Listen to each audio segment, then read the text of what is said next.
second piece of this is that, and this is the sort of new news bit. Um, New news. New news, as opposed to old news. We do a lot of old news in this pod, so this We is do, new. to be fair. Yeah. So, the Halts, who own EF Education First, and therefore own the team, because reminder for everybody, Jonathan Vaughters does not own this team anymore. Slipstream Sports doesn't own this team anymore. They have given Vaughters the go-ahead to find a new title sponsor to basically stick over top of EF Education First, which I think is really fascinating. It's kind of similar in a way to like the Trek Little thing. Yeah. But the difference is that Trek also just sold the team to Little, right? So that happened at the same time. Whereas EF, I think, is going to continue to own the team, but they are now looking for an additional sort of big money sponsor. I spoke with Vaughters about this on Wednesday, and he was kind of explaining the rationale. So I asked the question. I was like, how did this conversation go? Right? Where like who brought it up? Like, we need more money, right? Was this the Halts going like, we want to win more bike races, or was it JV saying like, we need more money to make this happen? Like, how exactly did this go? Yeah. And from what Vaughters said, they kind of came to the same conclusion around the same time. The Halts really like winning, is one thing that Vaughters said. Like they are competitive people, and they've kind of they've come to this conclusion that the team probably needs more money to make that happen. This is a team that is sponsored by like an actual marketing budget, as opposed to like a UAE oil money. Money is fake, like a real company rather than a sovereign state. Yeah, and the company's like, oh yeah, like we need ROI on this, on these dollars, right? And so I think that they weren't necessarily willing to dump a ton more in, or couldn't dump a ton more in just from themselves, but they kind of realized that if they can get to that level, if they can get up toward the top of the the budget charts, right, that they can then start to compete for the biggest races in the world, and that even as a secondary sponsor, EF is then getting more coverage than they would today. The other interesting bit of this is that the first goal in the next 3 years is to win the Tour de France Femme. Oh, which is really cool. And Vaughters basically said that like they just see this as a much more kind of attainable goal than doing the same thing on the men's side. The men's side, you've got a Tadej Pogačar floating around, right? The runway to get to that point is a lot longer, whereas on the women's side, he thinks that they may already have the riders on the team that can make this happen. So yeah, they have a world champion. That's a big deal. They got a world champion. They got a world champion. Carvalho's really good. They just signed Axel Dubois-Prévost. Mm-hmm. Oh, we could have Prévost on Prévost. That would be awesome. I was my mind immediately went to the fact that Demi Vollen's contract's up and might be looking for a move away at the end of the year, or could be tempted away. So that's also a possibility.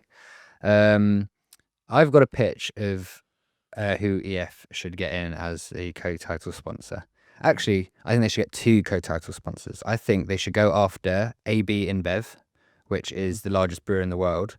Yeah, I think because they've got a bit of the high fashion thing going on, especially with Ben Healy. I think they could maybe get Christian Dior, and then they could be team ABCDEF. Could you text that to Vaughters? I love that. Actually, I think it could work. I think it's a great idea. Yeah. He did. I asked if they had any leads, and he said that they're already talking to a bunch of big multinational companies. So, but yeah, I mean, the purpose of putting this story out and chat with me and all the rest is that they're trying to get this on people's radar, get this on some senior vice president of something's radar, and pull some more cash into the team, because I don't think they can get to UAE level, because the reality is that UAE will just put more money in to always be like a little bit ahead, right? But if they can get up to like what Little Trek is trying to do right now, or what Red Bull's trying to do right now, I think that if they can get in that space, that gets really, really, really interesting. Because I mean, for all the sort of like EF is been pretty good at, I think, creating value for sponsors without winning much, right? Yeah. And if they can start winning more, it actually becomes a pretty interesting. Yeah, I feel like in terms of ROI, they kill it. Oh, They yeah. they crush Yeah. in terms of how much they're putting in versus getting out. Yeah. So So that's already great for them. interesting moves. And I was just one of Good those bit of teams new that news. was that. Good bit of new news there. Good bit of new news. It does feel a bit.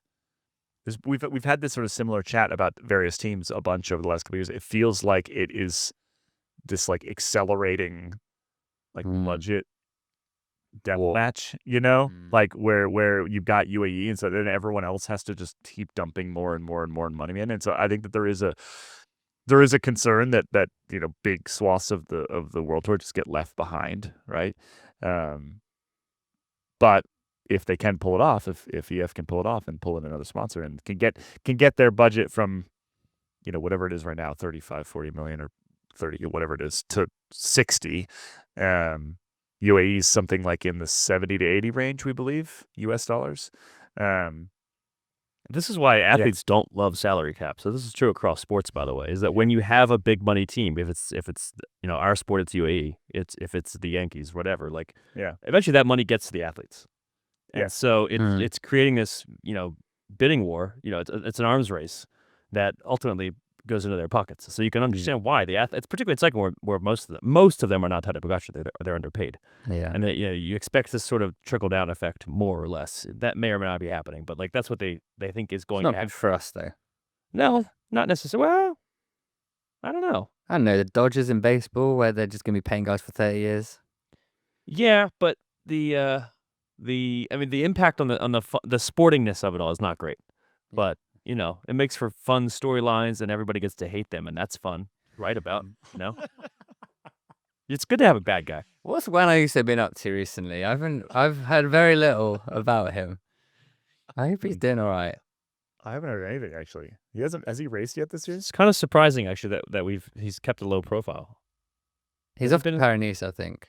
He hasn't raced. Oh, he'll hate that. He'll hate Paris. He's going to Volta Algarve in February. Oh, he'll enjoy that. He'll be all right. Yeah. Can I? Paris reminded me of something. Oh. So right as this pod goes up, like right as it goes up. Oh yes. I know what you're gonna say. Do you?